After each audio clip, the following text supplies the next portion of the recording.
Olá pessoal, tudo bem? Sejam muito bem-vindos ao nosso podcast. Além do pitch, eu fiquei um pouco de tempo sem gravar, mas eu estou retornando aqui com uma convidada muito especial e é justamente dedicada ao tema do sucesso ao cliente, com foco no pós-venda, retenção de leads e da gestão humanizada também. Para isso, estou aqui com uma grande amiga, uma grande inspiração, a Ivna Guiar. Ela é Head de Customer Success na NSTech, onde lidera estratégias para garantir a satisfação e o sucesso dos clientes. Seja muito bem-vinda, Ivna.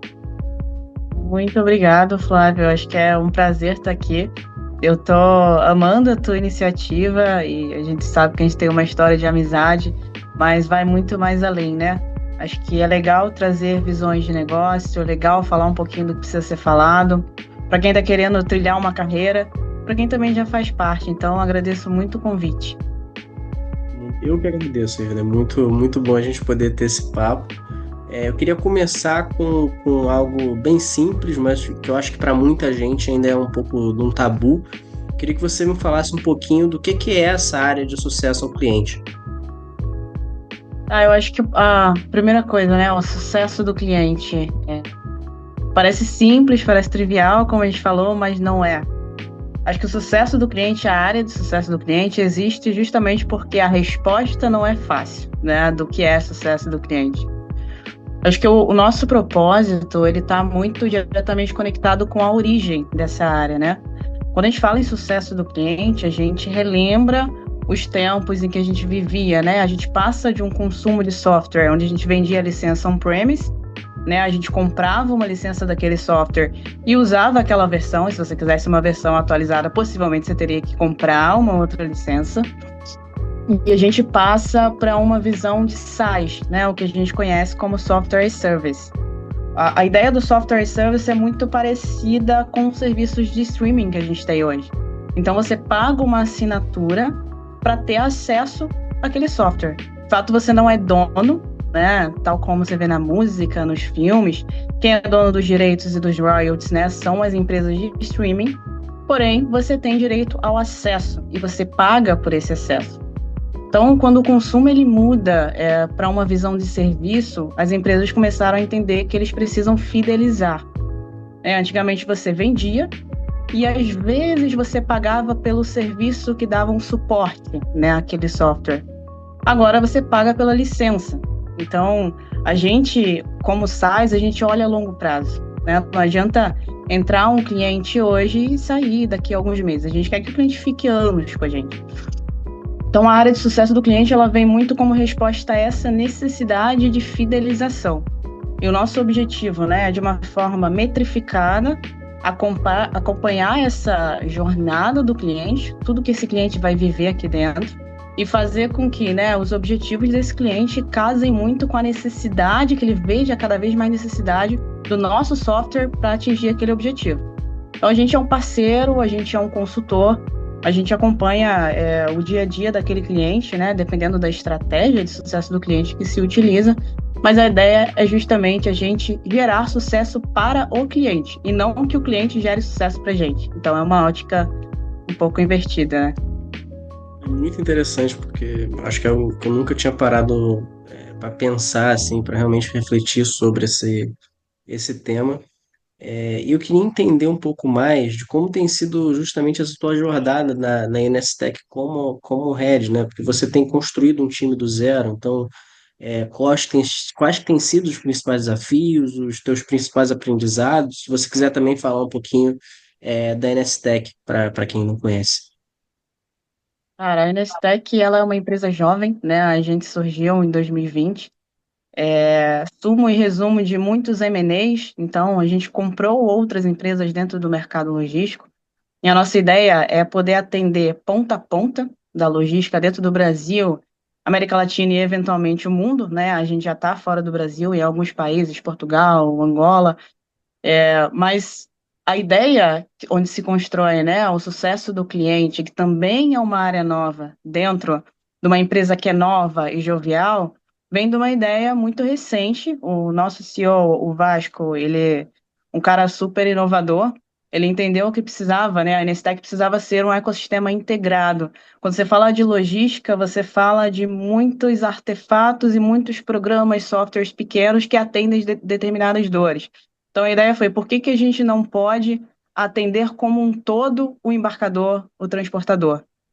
E aí, vendo esse, né, vídeo atender como um todo, e hoje eu atuo na área do transportador, tá? Acho que é um pouco, trazendo um pouco da minha jornada aí. A ideia seria como que eu consigo olhar para todos esses M&As, né, que eu fiz, fidelizar esses clientes em diferentes produtos, né? A gente acaba sendo aqui um CS agnóstico, eu não estou falando de um produto só. Eu estou falando de diversos TMS, né? Para quem não sabe, o TMS é o software de gestão de transporte. A gente tem outros softwares dentro da logística. Mas a ideia é como eu consigo, de forma agnóstica, fidelizar esses clientes e comparar os meus clientes, né? Produto a produto, operações que são distintas, ICPs diferentes. Então, a Nestec vem muito nova no mercado, mas com muita expertise e já entendeu que a área de sucesso do cliente ela é muito necessária dentro da empresa hoje, principalmente para a gente unificar essa cultura e unificar, né, essa forma de olhar para o cliente enquanto ser contínuo, né, de querer evoluir com ele. Quando a gente olha, né, da área de sucesso do cliente mais recente ainda, que ela foi criada dentro da área do TMS aqui, recentemente, eu estou nessa área faz 6 meses.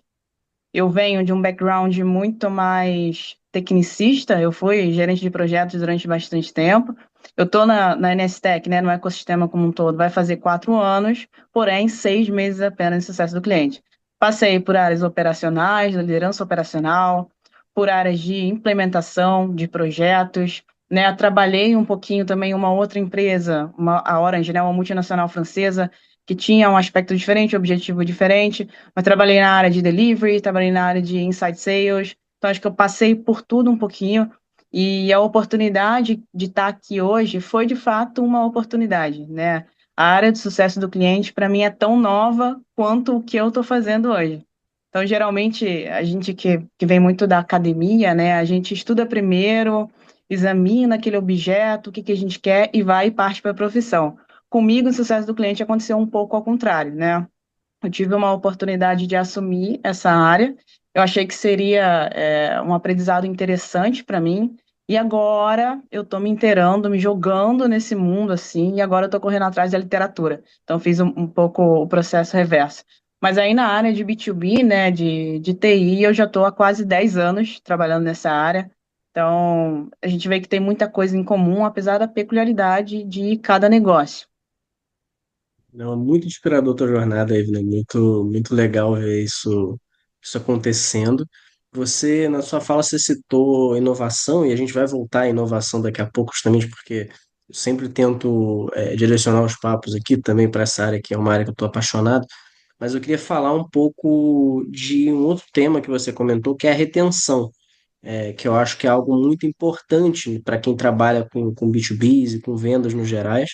Eu vou juntar aqui duas perguntas nossas em uma só, justamente porque muitas empresas têm uma dificuldade nessa conversão de leads, né? Em como tem uma perda grande, né, do lead ou da pessoa interessada no seu produto para um cliente que seja ativo, que seja engajado. E ao mesmo tempo, eu queria entender qual que é a importância desse pós-venda, para você conseguir reter esse cliente há mais tempo, e para você garantir justamente o sucesso, enfim, da empresa e dessa relação. Eu acho que um dos nossos objetivos, você falou de lead, né? Um dos nossos objetivos aqui é criar cases de sucesso. Então, quando a gente olha para o sucesso do cliente, como que eu consigo influenciar aquele cliente de tal forma que ele vai vender para mim? Eu vou reter e eu vou expandir. É uma dificuldade que eu acho que todas as empresas passam hoje, atualmente, é construir esses cases, solidificar, né? Só que eu acho que o primeiro ponto que você precisa ter muito em mente, e que a gente trabalha muito o sucesso do cliente, é conheça o teu cliente, né? O teu cliente, ele vive uma história peculiar, ele vive uma jornada peculiar. Então, quando você fala, eu vou garantir o teu sucesso, ele pode ser diferente para cada cliente, ele pode ter um OKR, um objetivo diferente. Existem coisas que são intrínsecas, né? A gente tem que fazer o Pareto entre poder compartilhar essa dor e esse objetivo com o cliente, que é muito específico dele, mas também poder compará-lo com os demais clientes, né? Eu acho que esse é o grande desafio. Quando você olha para a retenção desses clientes, né, eu acho que tem muitas empresas que acabam não adotando uma estratégia correta, olhando para o sucesso do cliente. Tem empresas que nem têm sucesso do cliente. O sucesso do cliente, ele precisa ser muito mensurável e ele precisa ser comprovado. A nossa área, ela tem muito tendência a parecer mais despesa do que investimento. Então, o investimento e sucesso do cliente ele ainda é precário, ele ainda é novo, ainda está acontecendo. Só que a força da gente estar ali no dia a dia com o cliente identificar a gente como parceiro, ela por si só traz aquela noção de que a dor compartilhada, por mais clichê que seja, né, a dor compartilhada ela é menor. E isso também vale para o coletivo.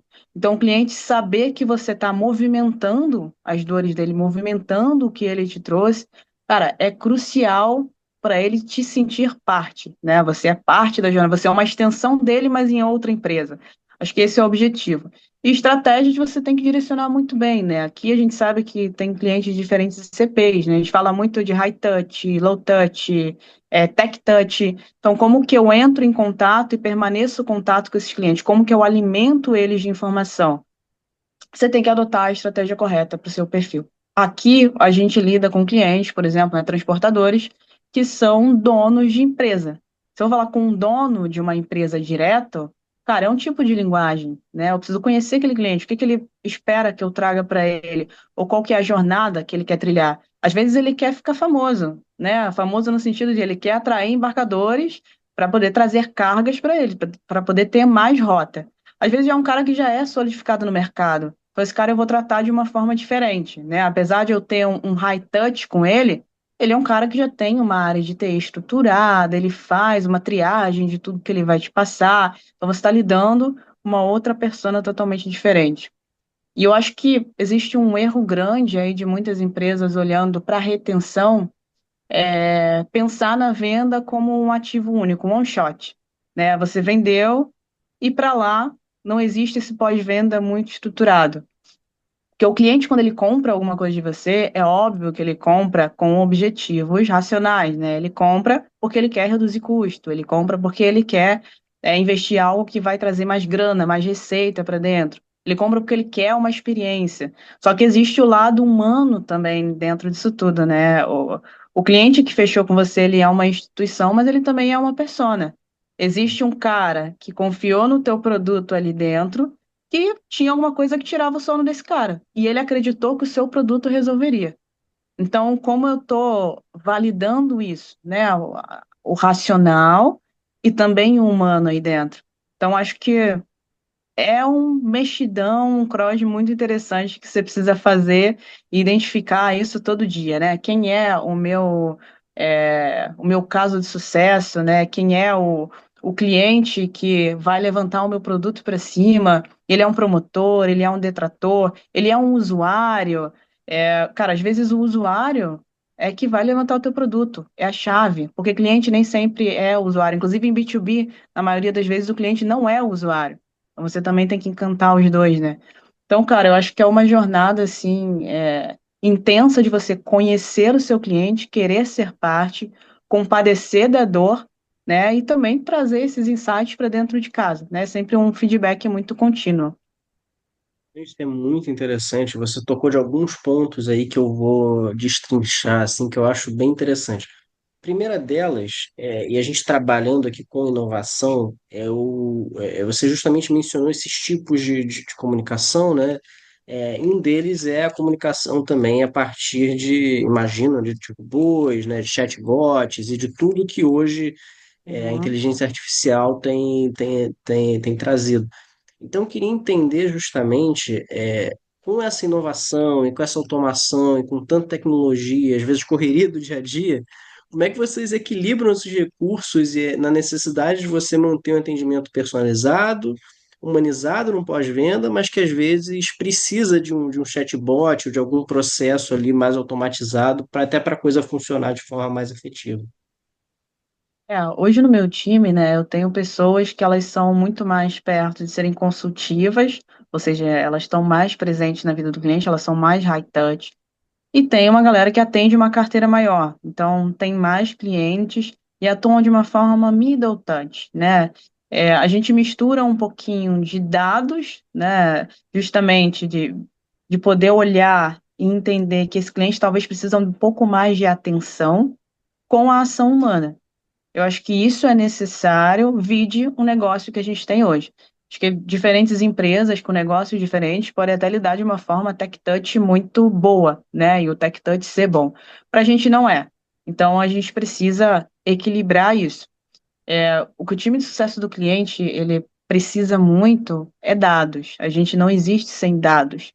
Então, quando eu penso, né, em qual cliente está precisando mais de mim agora, e eu olho para uma carteira onde eu tenho 60 clientes, né, eu não posso sair contatando todo mundo. Então, como que eu consigo, né, justamente comparar esses clientes de forma que eu olho para um, olho para outro e deduzo que existe um que precisa mais de mim.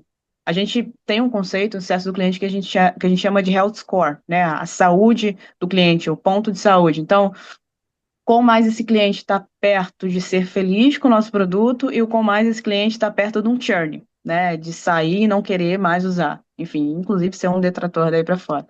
E o Health Score, ele nada mais é do que um conjunto de outros KPIs, né? Você envolve aí SLA, você envolve NPS, que é um KPI importantíssimo para as empresas hoje, né? CSAT, quantidade de tickets abertos, né? Entrega, o próprio sentimento da pessoa do sucesso do cliente que está ali, né? Isso também pode ser um fator para o Health Score. E com esse score você consegue olhar para os clientes mais críticos, né? Então, a gente só funciona com dados. A gente precisa de dados, né? A usabilidade do sistema também é um dado importantíssimo. Se o meu cliente ele não está usando o máximo que ele pode do sistema, ele pode estar tendo uma experiência ruim. Então, eu preciso melhorar essa experiência. Então, fazer esse cross, né, para saber qual cliente estar mais próximo é importante. Então, a gente usa tecnologia, que é justíssimo, dados, está ali no dia a dia, e a gente usa também a parte humanizada, que é muito difícil você falar com a persona, né, o cliente racional e o cliente persona, você falar com a persona de uma forma tech touch em alguns negócios. Então, hoje a estratégia que a gente usa é essa, né, balancear um pouco. Muito interessante, Ivan, muito interessante. A gente, eu não tinha ideia assim de quantos fatores influenciam nisso, justamente isso que você falou da importância de você ter esses KPIs mapeados para justamente evitar, né, com que o contato se queime, né, enfim, e Exato. justamente vocês chamam de churn, né, a gente aqui chama de queimar contato ou queimar as oportunidades. Distrato, né? Exato, de não ter mais volta, né? Eu acho que é o ponto sem retorno, o ponto de difícil retorno. Sim. Eu queria te perguntar, você comentou brevemente sobre esse feedback, porque é claro que o feedback dos clientes é uma fonte essencial para melhorias e eu acredito, né, que vocês devem escutar isso bastante, né, de feedbacks, justamente por lidar nesse pós-venda. Como é que você organiza essa coleta e como que você faz para esse feedback conseguir influenciar as melhorias nos produtos ou nos serviços? Não existe um canal, né, muito bem unificado hoje. Mas eu acho que o primeiro ponto, e aí vai muito de maturidade da empresa, uma empresa ela tem que entender a equipe de sucesso do cliente de uma forma muito séria, né? A gente é o principal ponto do cliente dentro da nossa empresa, dentro do fornecedor para esse cliente. Então, acho que o primeiro fator para um feedback bem construído é as outras áreas terem a visão dessa importância. A gente vai canalizar e vai trazer coisas para dentro, né? Seja para o atendimento, seja para o time de produto, que está evoluindo o nosso produto interno, também gerando retorno para o cliente de alguma forma. Mas eu acho que e essa maturidade, né, ela vem com você tratar e conseguir direcionar para as pessoas certas internamente também. Aqui hoje a gente consegue ter um canal de comunicação, né, ou uma pessoa que é responsável por cada time, para a gente trazer, a gente tem fluxos, principalmente quando fala de evolução de produto, eu vou melhorar o produto, porque quem usa o meu produto vai me dizer como melhorá-lo. Isso é evidente, né? Não importa se eu reúno 10 mil desenvolvedores numa sala, pessoas que sabem muito bem do produto, se eu não tenho quem sabe muito bem do negócio. Então, eu preciso do meu cliente trazendo feedback constantemente, e às vezes a gente consegue rentabilizar esse feedback, né? É algo que para o cliente no produto vai ser tão importante da gente evoluir, e para dentro de casa faz sentido com o que a gente tem de estratégia a longo prazo, o cliente paga por isso. Então, hoje a gente tem um processo de comitê que a gente consegue verificar, né? Justamente, isso aqui está alinhado com a estratégia a longo prazo do nosso produto? Tá. Cara, vai gerar um ganho imenso para o cliente a nível de negócio? Vai. Então, a gente canaliza dentro desse processo. A parte de atendimento ela é um pouco mais delicada, né? O atendimento, ele é o que não está funcionando muito bem, ele é o bug. Então, é claro que a gente tem fóruns para poder discutir, mas no dia a dia a gente acaba tratando muito mais o incidente do que o problema raiz. Então, acho que é uma dificuldade que todas as empresas têm, principalmente de SaaS, é conseguir lidar com essa dificuldade, às vezes, tangibilizar o problema raiz dentro do atendimento. Mas eu acho que o ponto principal é queremos, podemos e devemos trazer feedback. Nós somos, enquanto o sucesso do cliente, a área que primeiro está em contato com esse cliente. E às vezes o feedback ele vem de uma forma não muito estruturada, né? É alguma coisa que você está acompanhando lá no site do cliente e o cliente ele fala: Poxa, por que que vocês têm esse campo aqui? Isso aqui não faz sentido. Então, para ele lá, atrapalha ele na operação, para a gente fazia sentido de alguma forma, a gente traz para casa, vamos discutir, cara, será que faz sentido mesmo? E a gente aprende muito nessa jornada. Então, é feedback tanto do cliente para a gente, quanto da gente para o cliente também, né? A gente costuma prezar muito pela transparência, com cuidado, com carinho, com zelo, mas para levar para o cliente tudo que está acontecendo internamente, né? Então, essa rotina é muito importante e alimenta qualquer relação, né? Seja relacionamento, seja amizade, seja também uma relação de fornecedor com cliente. E não, com certeza. Para finalizar, acho que o nosso tempo, infelizmente, está acabando. Eu queria te perguntar quais inovações tecnológicas ou metodológicas mesmo você vê como mais promissoras para transformar a experiência do cliente no pós-venda? Não existe, quando você fala de sucesso do cliente, uma área nova e não plenamente definida, e alguns dizem que está em xeque. A gente vê muitas áreas agora de revenue, né? As áreas de CS Ops, tá voltado para receita e falam que vão ganhar essa frente aí enquanto sucesso do cliente, mas eu acho que ainda é um longo caminho. Não existe uma receita, não existe um framework muito bem definido. Claro que tem, né? Algumas pessoas, o Lincoln Murphy, que é um cara, para quem tiver desejo em aprender um pouco mais do assunto, ele é um dos caras pioneiros do sucesso do cliente. Ele escreveu um livro sobre isso e falou o poder que a gente consegue, né? O poder que a gente tem de rentabilizar com a base ativa, né? O custo de churn, ele é muito alto. Em contrapartida, cliente feliz, cara, compra mais, ele confia na sua marca. Isso se torna uma verdade, né? E cada vez mais a gente tem dados confirmando isso.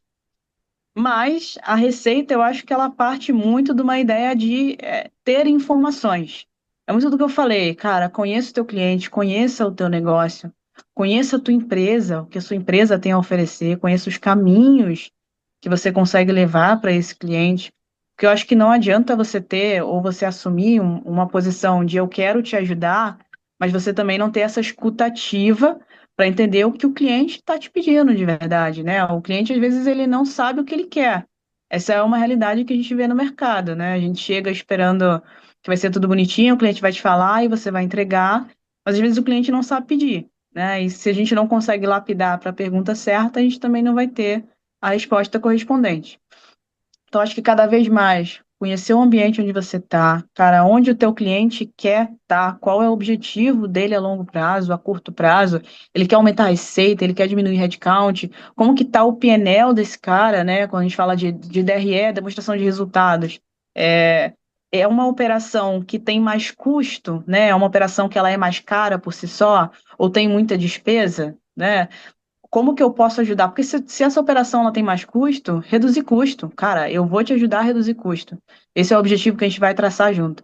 E reduzindo o custo, esse cara vai investir mais dinheiro nos meus produtos, porque ele vai acreditar que eu estou trazendo uma solução, né? Diminuir pessoas que fazem tarefas repetitivas. Sei, estou falando muito no cenário da TI e da logística, né? Mas eu acho que o mais importante é isso e você respeitar a comprovação do seu time. Mais uma vez, trago que KPIs, dados e informações são importantes, né? Eu tenho que mostrar para a minha equipe, eu tenho que mostrar para os meus gestores que eu estou conseguindo gerar rentabilização e expansão. E é uma verdade, né? Hoje mesmo a gente estava trabalhando e a gente brincou que aconteceu um caso do churn ao upsell, né? Onde eu tinha um cliente que ele estava à beira de sair. A gente conseguiu reverter a situação, conversando internamente, cara, sendo parceiro do cliente. E agora ele decidiu fechar aí com a gente, né? Uma segmentação maior e está pagando mais quase 7 mil, né? É um exemplo de que essas coisas acontecem pelo relacionamento e a gente também sendo canalizador e conversando com as áreas. Se não tivesse alguém para interceder por eles aqui, possivelmente isso não teria acontecido e eles teriam saído, né? Sim, não, muito interessante isso, e eu acho que se aplica essa conversa, eu acho que esse insight que você você trouxe vai influenciar muita gente que pode estar ouvindo e que às vezes vê justamente esse churn acontecendo, né, enfim, com os clientes e às vezes não tem ainda uma estrutura de sucesso ao cliente estruturada. Ivan, eu quero te agradecer por essa conversa muito rica, por dividir com a gente esse insight, tua expertise. Tenho certeza que todo mundo vai sair daqui com muitas ideias para aplicar. Não sei se você quer deixar alguma mensagem, algum conselho. Enfim, mais uma vez, super te agradeço. Cara, eu que agradeço, assim, um prazer poder estar falando um pouquinho do que eu faço. Eu acho que também é novo para mim, mas nada como experiência, né? Acho que a experiência veio primeiro e depois a literatura, mas é, acho que todo mundo tem um pouquinho do sucesso do cliente aí dentro, né? E se compadecer com a dor do outro é um ato que vai além, hoje vai além do profissional para mim, né? É um ato humano, é um ato que me faz mais feliz quando eu penso nas vezes que eu ligava lá para Vivo e para TIM e eles não resolviam o meu problema. Então, agora eu sou a pessoa que, cara, eu entendo, né? Se o cliente chorou, cara, vamos chorar junto. A gente vai conseguir resolver porque você é um ser humano por trás. Então, acho que o sucesso do cliente tem que estar no dia a dia, tem que estar na nossa vida, né? Como a gente pode atingir também nossas expectativas, nossos anseios. E para isso tem que ter meta definida, né? Quem vai para nenhum lugar não chega em nenhum lugar. Então, acho que é esse o recado. Não sei se ficou meio vago, mas assim, para mim faz muito sentido, olhando para minha trajetória, eu que sempre fui muito é, cabecinha e pezinho no chão. Hoje eu vejo que às vezes faz sentido a gente desejar coisas maiores, porque as coisas acontecem na vida. Muito obrigado, Ivan, de verdade. Muito De obrigado, nada, pessoal, que está Clara. acompanhando. Até o nosso próximo episódio. A gente continua por aqui no Além do Pitch.